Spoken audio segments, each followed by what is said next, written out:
Hay una iglesia preciosa que la Biblia describe así, como cuerpo y familia de Cristo, allí donde yo me convertí. Bendiciones, Iglesia de Cristo, bendiciones, amigos que nos visitan en esta hermosa tarde, casi noche. Abramos nuestras Biblias inmediatamente, que es lo primero que necesitamos hacer, en Mateo capítulo 11, versículo 28 al versículo 30. Mateo capítulo 11, versículo 28 al 30. Ese es lo que vamos a estar meditando en esta porción de las Escrituras, que dicen de la siguiente manera: venid a mí todos los que estáis trabajados y cargados, que yo os haré descansar. Llevad mi yugo sobre vosotros y aprended de mí, que soy manso y humilde de corazón, y hallaréis descanso para vuestras almas, porque mi yugo es fácil y ligera mi carga. Bueno, lo leímos 2 veces, pero no importa, hermano, no, es para reafirmarlo bien. Bueno, tenemos aquí esta porción de las Escrituras que nos van a describir cuál es el verdadero descanso que hemos recibido nosotros los cristianos. Imaginémonos lo difícil que es tener alguna audiencia con el presidente de la República. Eso es algo muy difícil. O con un rey, con cualquier presidente, cualquier gobernante, inclusive los más grandes líderes religiosos. Tener una audiencia o platicar o querer hablar con ellos es algo muy, pero muy difícil de hacer. ¿Estamos de acuerdo en eso, hermanitos? Muy difícil de hacer. Pero aquí tenemos algo maravilloso. Tenemos al Rey de Reyes y Señor de Señores, Rey de Reyes y Señor de Señores, que dice que nosotros podemos venir a Él. ¿Quiénes? ¿Quiénes pueden venir a Él? Unos elegidos, como enseña erróneamente este señor Juan Calvino con su famosa predestinación calvinista, una de las más grandes mentiras que hombre alguno haya inventado, que Dios solamente llama a un grupito, a los elegidos, a los escogidos. Falso de toda falsedad, craso error, como dicen hermano por ahí. Craso error. Dios llama a todos, hermanos. Dios llama a todos. Venid. ¿A quién dice? Venid el Señor. A todos. Todos. A todo el mundo. Dios quiere que todo el mundo sea salvo. No unos elegidos. No unos escogidos ahí nada más. No, Dios quiere que vengan todos. La gente en aquella época en la cual escribió el Señor Jesús, la gente en aquella época realmente se sentían cansados. El Señor les dice: venid a mí todos los que estáis trabajados y cargados, que yo os haré descansar. La sociedad a la cual escribe, a la cual habla el Señor Jesucristo, a la cual Él les predicó durante casi 3 años y medio, eran gente que estaba tratando desesperadamente de encontrar paz, descanso, pero se sentían más bien agobiados, decepcionados, frustrados. Porque tenían, entre otras cosas, la carga de la religión, o las cargas religiosas. Usted lee el Evangelio de Mateo, capítulo 23, versículo 4, donde el Señor hace referencia acerca de las pesadas cargas que los escribas y los fariseos ataban y ponían sobre los hombros de las demás personas. La ley de Moisés de por sí, la ley, hermanos, ya era una carga. Y lógicamente fue diseñada por Dios, así la diseñó el Señor, como una carga que nadie pudo llevar, únicamente Jesucristo. Nadie podía cumplir todos esos reglamentos. Era difícil, verdaderamente era una carga. Pero a eso los escribas y los fariseos habían añadido su famosa ley oral, o la famosa tradición a la cual nuestro Señor Jesucristo hace alusión en el Evangelio de Mateo, capítulo 15, versículo 1 al 10, en donde él hace referencia que los escribas y los fariseos hablan acerca de mandamiento de hombres. ¿Ha leído usted esa escritura? Dice mandamiento de hombres. Era la famosa ley oral. Aparte estaba la ley de Moisés, pero los escribas y los fariseos habían aplicado otro sinnúmero de leyes. Imagínense, por eso les dice el Señor, ni ellos mismos podían cargarla y llevarla, ni ellos querían tocarlas ni con el dedo pequeñito, y mandaban a los otros que las siguieran. Las cargas de la religiosidad. ¿Y qué podemos decir de la carga política? Estaban bajo el oprobio de uno de los imperios más nefastos y más horribles que ha existido sobre la faz de la tierra. Vergüenza de la raza humana como es el Imperio Romano. Estaba el pueblo judío bajo la bota opresora de Roma. Y Roma, para colmo, le obligaba a pagar grandes impuestos para todo, impuestos por la tierra, impuestos por el agua, y hasta dónde llega, hermanito, la iniquidad de esta gente llamado Imperio Romano y de los romanos, hasta dónde llegaba la iniquidad y la perversidad del corazón de esta gente, que le cobraba impuestos al judío por la tierra, por el uso de la tierra. ¿Y aquí de quién era la tierra? ¿De quién era esa tierra? Era de los judíos. ¿Cómo le vas a cobrar impuestos a estos que eran invasores? Los romanos eran invasores. Y ellos le cobraban como que otro país nos cobra impuestos a nosotros por sembrar nuestra tierra. Mire, ¿cómo no estarían cansados esa pobre gente? Impuestos por el uso de la tierra, impuestos por el agua, para colmo de los colmos. Para colmo de los colmos tenían que pagar impuestos para el mantenimiento del templo. Para el mantenimiento del templo, imagínense. Ay, Dios. Y los impuestos. Roma exigía impuestos. Pero la cosa no terminaba ahí. Los que cobraban los impuestos sacaban su tajadita. Y entonces, por ejemplo, a ver, para que lo hagamos una ilustración en nuestra mente, si Roma cobraba 5 córdobas de impuestos, los publicanos, que eran los cobradores de impuestos, cobraban 8. Estoy dando una ilustración. De los 10 que usted se ganaba, de los 10 pesos que usted se ganaba al día, Roma le cobraba 5 de impuestos, pero los publicanos, que eran ladrones, ellos decían, vamos a trabajar de balde, pues. Le vamos a trabajar al imperio de balde. No, tenemos que cobrar. Pero ¿hasta dónde llegaba? De ladrones que eran los publicanos, que pues, cobren 6, pues, para que ganen 1 peso por cada ciudadano. No, le cobraban 3 más, 8. ¿Cuánto le quedaba al pobre judío? 2. Y con eso, legalmente, mis hermanos y amigos, con lo que ganaba el pobre obrero judío, nada más le quedaba para medio comer. No para comer, para medio comer. ¿Y qué podemos decir de la carga de la sociedad? Una sociedad racista, una sociedad clasista, una sociedad en donde las diferencias raciales, étnicas estaban bien acentuadas. Era notoria la diferencia.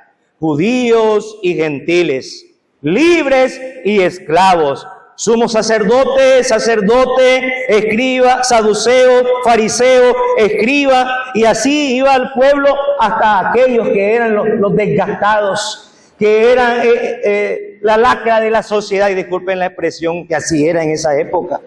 Los judíos miraban a los gentiles como gente de inferior categoría.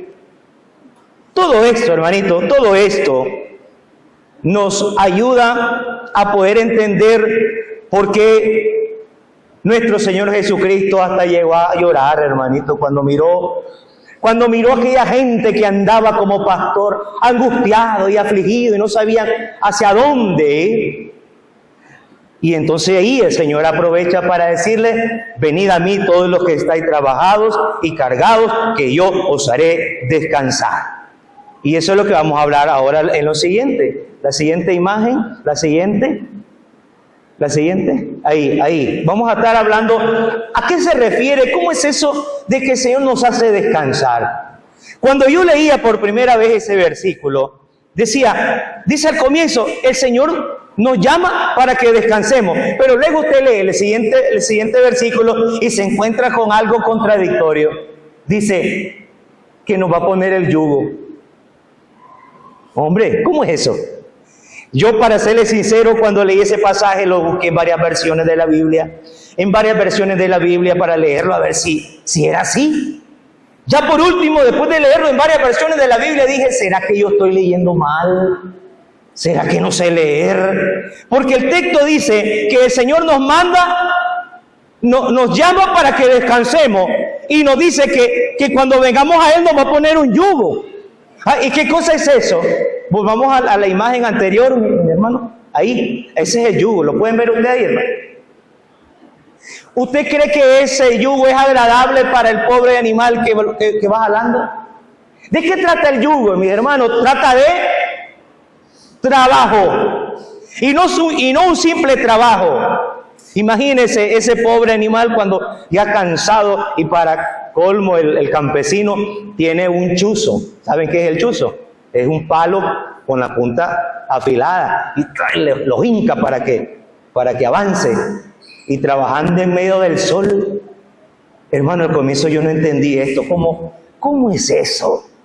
¿Cómo es eso que me llamas a descansar y me dice que me vas a poner un yugo? ¿Lo puede entender usted eso, hermano? Pero así es, dice el Señor que nos va a poner un yugo. A la siguiente imagen, hermano Ronaldito, ahí está. Vamos a llevar ese yugo. ¿A qué se refiere entonces cuando el Señor nos dice que vamos a descansar, pero vamos a llevar ese yugo? La primera lección que nosotros encontramos es que el Señor nos ha llamado al reino, pero no nos ha llamado para librarnos de los sufrimientos de la vida. No quiere decir que nosotros al venir a Cristo, vamos a librarnos de esos sufrimientos. El Señor nos va a decir, paren de sufrir. Eso es una mentira. Definitivamente eso no es así. Algunos ofrecen equivocadamente un cristianismo sin sufrimiento. El Señor dice, vengan, yo los haré descansar. Pero eso no significa un cristianismo sin sufrimiento. A nosotros los cristianos nos da cáncer, hermano. ¿Sí o no? ¿O no, a los cristianos no les da el cáncer? Nos da cáncer, nos corren de los trabajos también, sufrimos padecimiento. Y incluso cuando hay desastres naturales y hay avalancha, hay deslaves, crecida de río y hay varias casas, la primera casa que se lleve el río, ¿de quién es? Es la de un cristiano. Sí, hermano. Se puede quemar toda la otra, pero ¿cuál es la que se quemó la casa de cristiano? Es cristiano. ¿A dónde queremos llegar con esto? Cuando el Señor nos dice que vengamos a Él a descansar, no significa librarnos de los sufrimientos, porque eso siempre los vamos a tener. Siempre nos vamos a tener. Como hablaba de manera irónica con alguien, le decía, ¿sabe cuándo usted se va a curar de esa enfermedad? Cuando se muera. ¿Sí? Cuando nos muramos, se va a morir el cáncer, se va a morir la leucemia, ahí se va a morir, ahí se mueren todas las enfermedades, en la muerte. Todos vamos a morir de una u otra manera. Dios no nos libra de esas. Entonces, ¿a qué se refiere con el descanso? El descanso se refiere, mis hermanos, ahora sí, hermano Ronaldito, la siguiente imagen, de que con el Señor vamos a compartir la carga. Ya no vamos a llevar esa carga pesada que la llevamos todos los seres humanos. Todos los padecimientos normales de la vida, ya no la vamos a cargar solos, sino que el Señor nos va a ayudar con esa carga. Es decir, el peso va a ser compartido. Dios no lo va a librar, sino que va a ir con nosotros y nos va a ayudar a soportar todas esas adversidades. Es decir, no vamos a tirar solos el yugo, como miramos en la imagen anterior de una persona y la imagen de supuestamente la representación de Jesús que llevan el yugo. Número 2, además de que el Señor nos va a ayudar con la carga, el Señor nos va a guiar. ¿Qué representa el yugo? El yugo representa la guía, la dirección. Si el animal de carga que jala ese arado no llevara ese yugo, ¿cómo lo dominaría el agricultor, el campesino? No lo pudiera dominar. El yugo le permite al campesino guiar a la yunta de bueyes o de caballos o lo que se utilice, ¿verdad? Por eso es que esa representación, esta ilustración, recuerden mis amigos, que aunque para nosotros nos puede resultar un poquito chabacano y tosco el poder compararnos con los bueyes, pero esa es la ilustración. Así hablaba el Señor Jesús. El Señor Jesús hablaba con ilustraciones y utilizaba ilustraciones de la vida real, de las cosas que la gente puede ver, y todo judío podía entender que era un yugo. ¿Para qué servía un yugo? Para arar y todas esas cosas, entendía. Entonces el Señor utilizaba esa ilustración, es una parábola, para sacar una lección espiritual.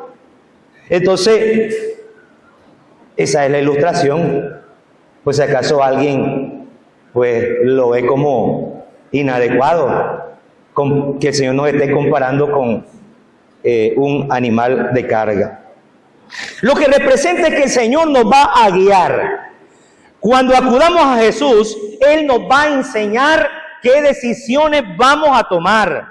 Cuando vengamos al Señor Jesús, el Señor nos va a ayudar a enfrentar cada prueba, cada reto de la vida. ¿Con qué actitud vamos a enfrentar ese reto? ¿Con qué carácter? Y tenemos verdaderamente a un buen maestro, nuestro Señor Jesús. Él nos va a guiar. Él te va a guiar a poder tomar las mejores decisiones, ¿verdad? Esas decisiones que tienen que ver con la vida eterna. Y esto verdaderamente es súper importante, porque generalmente cuando somos asediados por el pecado, generalmente no miramos las soluciones y más bien tendemos, cuando no nos acercamos a Cristo, cuando no venimos a Cristo, tendemos a apartarnos y a alejarnos. Y eso es lo que ha pasado con algunos de nuestros hermanos que están aquí con nosotros. Las tribulaciones, el pecado y tantas cosas de la sociedad están sobre sus hombros, y ellos han tomado decisiones incorrectas porque se han alejado. En vez de venir a Cristo, ellos se han alejado. Y eso le ha llevado a tomar decisiones que no son correctas. Pero el Señor dice: vengan a mí, porque yo los voy a guiar, les voy a instruir, les voy a enseñar el camino en que van a andar. Ahí está la guía y la dirección.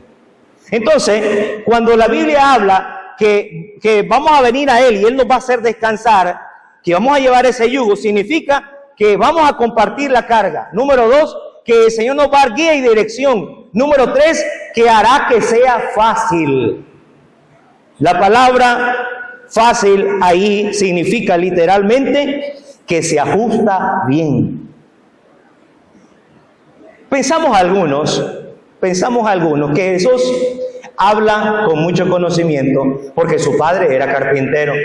Y una de las labores y uno de los trabajos más comunes en aquella época era hacer el yugo. El yugo se hacía de madera. ¿Y quiénes lo hacían?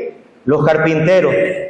Y yo pienso que Jesús ha de haber aprendido la profesión, y durante sus años de silencio, o cuando Él no se había manifestado, ha de haber trabajado. Hay una leyenda ahí extra bíblica, una leyenda que cuenta el señor,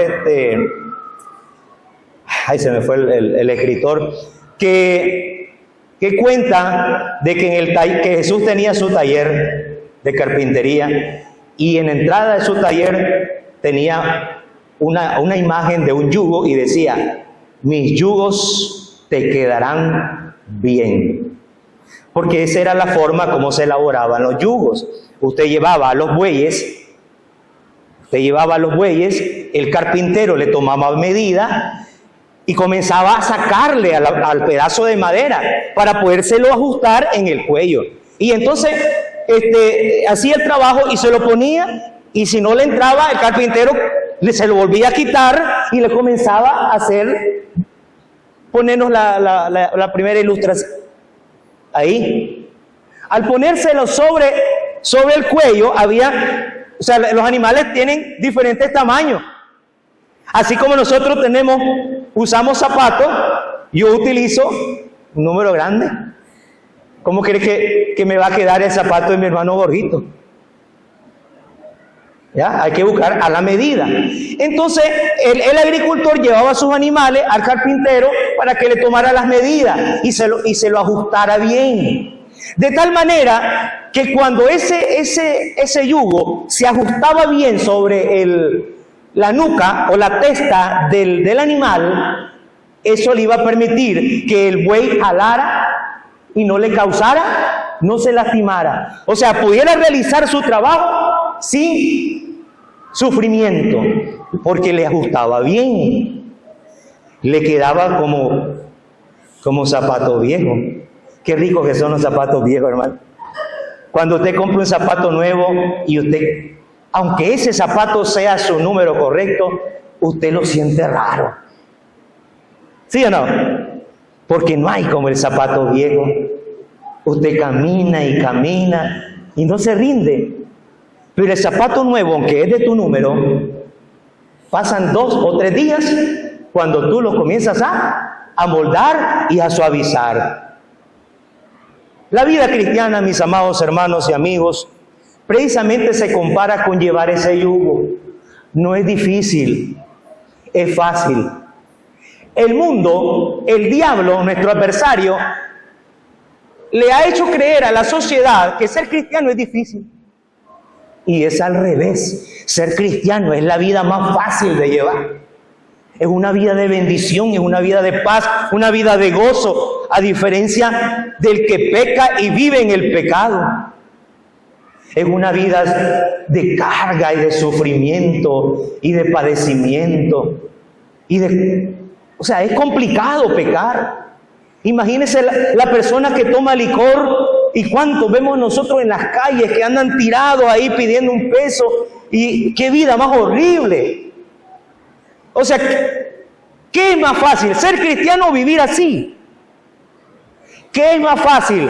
¿Tener una sola mujer o tener 3, 4? ¿O 2 más? ¿O 3? Es complicado para el hombre que quiere llevar ese tipo. Realmente se complica la vida, gasta más, le va a dar un derrame cerebral. ¿Pero qué es más fácil? ¿Tener una o tener 2 o 3? ¿Qué es más fácil, hermano? ¿Tener una o tener uno? Porque también, ¿verdad? Por asunto de igualdad, no solamente tengo que referirme al hombre, porque también las mujeres pecan. ¿Sí? Asuntos de igualdad, ¿verdad? Entonces, hermanos, llevar el yugo que el Señor nos pone es fácil, porque está hecho a nuestra medida. Los mandamientos del Señor, dice la palabra, no son gravosos, son fáciles de llevar. Y la vida cristiana verdaderamente es fácil de llevar. Pero también, número 4, ¿por qué hallamos descanso? ¿Por qué ese yugo nosotros lo llevamos y es fácil? Porque el Señor nos lo pone con amor. Yo pienso que esta es la razón principal de por qué la vida cristiana, ¿verdad?, es de bendición, es de paz, seguridad. Dios pone su carga sobre nosotros, pero lo hace con amor, con compasión. No es que siempre sea fácil llevar la carga, pero se impone con amor. Se nos propone llevarla con amor y el amor hace ligeras hasta las cargas más pesadas. ¿Qué piensan ustedes de eso? ¿Sí o no?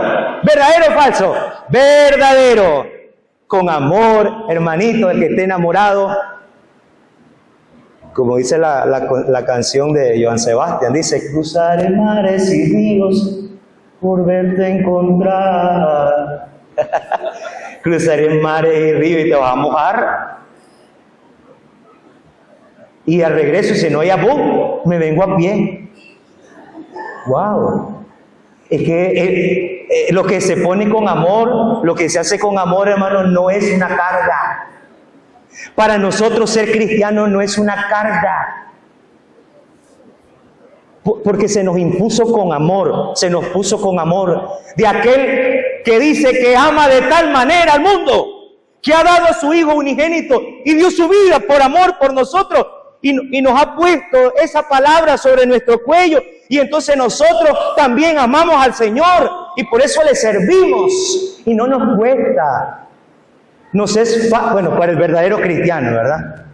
Nos es fácil seguir al Señor. Si el Señor nos dice, vengan para acá, allá vamos. Si el Señor dice, hagan esto, lo hacemos. Porque lo hacemos con amor. La carga que se impone con amor y se va a llevar con amor, siempre será ligera, siempre será fácil. Yo recuerdo la historia famosa en el Antiguo Testamento de Jacob, que trabajó por Raquel. ¿Ha leído esa historia? Y que aguanta, hermano, trabajar 7 años teniendo un suegro como Labán. Uy, eso debe haber sido, qué sacrificio. Qué suegro más complicado. Pero este hombre trabajó 7 años. Usted sabe la historia, mis hermanos. Porque este mensaje no solamente es para los amigos, es para también nosotros, los miembros de la iglesia.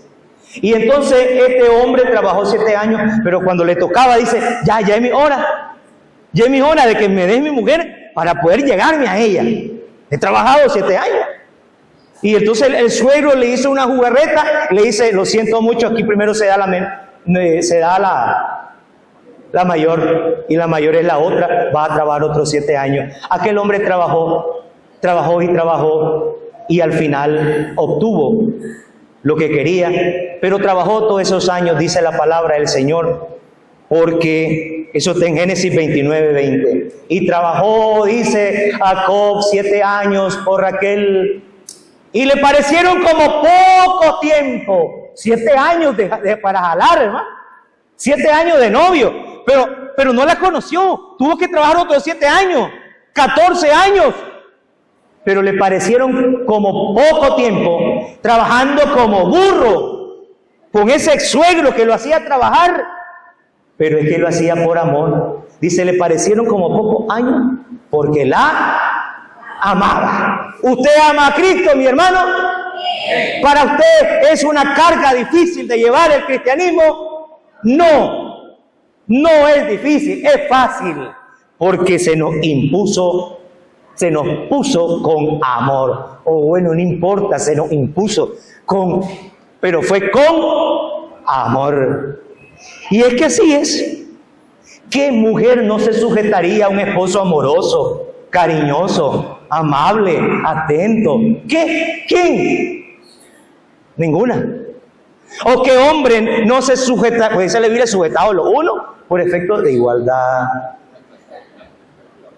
Sujetado también uno a lo otro. ¿Qué hombre no se va a sujetar a una mujer cariñosa, que confía en vos, que te trata bien, atenta? Ah, mira, se te olvidó meterte la faja aquí. Mira, a veces se nos olvida. Y entonces, amor, se te olvidó meterte la faja en un cargador. Y está. ¿Qué hombre no se va a sujetar? No le va a decir siempre sí, señora, a su esposa, que hace eso así, hermano, con amor. Por eso nosotros le servimos al Señor, porque le amamos. No es una carga. Y número 5, el éxito está ahí en cargar. El éxito está en que el Señor va a cumplir con lo que ha prometido y nos va a dar lo que tanto anhelamos. ¿Y de dónde sacamos eso?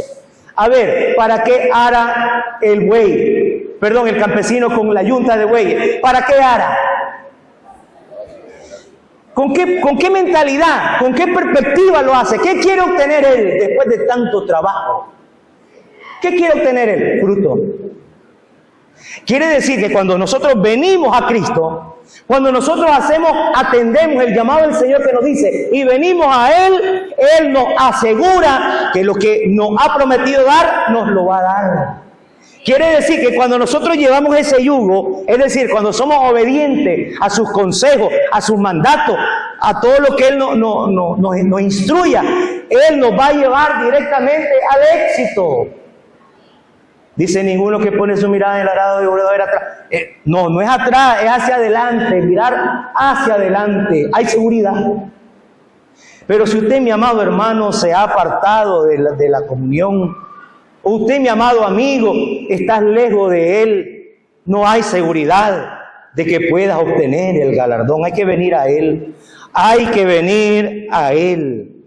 El descanso está en que con su ayuda cumpliremos con lo que Él nos ha prometido. Pero hay algo de lo que el Señor, para ir teniendo algunas reflexiones finales, que el Señor quiere que nosotros tomemos en cuenta, y es que necesitamos que el Señor nos ayude con una carga muy complicada. Ya no me refiero a la situación que hablamos al comienzo, que por cierto se parece bastante a la situación que vivimos en el mundo, hermano, ¿verdad? Se parece bastante a la situación que vivimos en este mundo. Pero no nos referimos a eso de enfermedades, de trabajos, de cosas que son normales de la vida, pero hay algo que el Señor quiere librarnos, es la carga del pecado. El pecado es una carga, y no solamente es una carga para el que la comete, también es una carga para aquel que trata de vivir una vida correcta, pero que lamentablemente es afectado por aquel que comete el error, por aquel que no quiere someterse a la voluntad del Señor. Sufre la madre por un hijo rebelde, sufre la familia, y entonces, aunque la familia no comete el mal, pagamos los platos rotos, los hijos pagan los platos rotos, la esposa paga los platos rotos. Y suena como trabalengua, ¿verdad? Paga los platos rotos. Sí, porque el pecado no solamente afecta al que lo comete, sino que afecta al otro. Y entonces la familia, cuando llega fulanito de tal, dice: escondan todo, esconder la plancha, y quita la plancha de ahí, esconder la plancha, esconder la olla arrocera, porque ahí viene tu padre o tu tío, tu hermano, escondela. Y luego la madre, puede ser el hijo, va a llegar un momento a hastiarse. Dice: ya estoy harta. Y llega hasta el punto a correr a su hijo. ¿Por qué razón? Porque aquel no puede hallar mal parado, así es la expresión popular, ¿verdad? No puede hallar mal puesto, ahí sí mejor, mal puesto un artículo, porque él lo agarra y lo va a vender. Ya le vendió la plancha, ya le vendió la licuadora, ya le vendió la paila. La pobre mujer, la pobre madre no tiene ni dónde cocinar.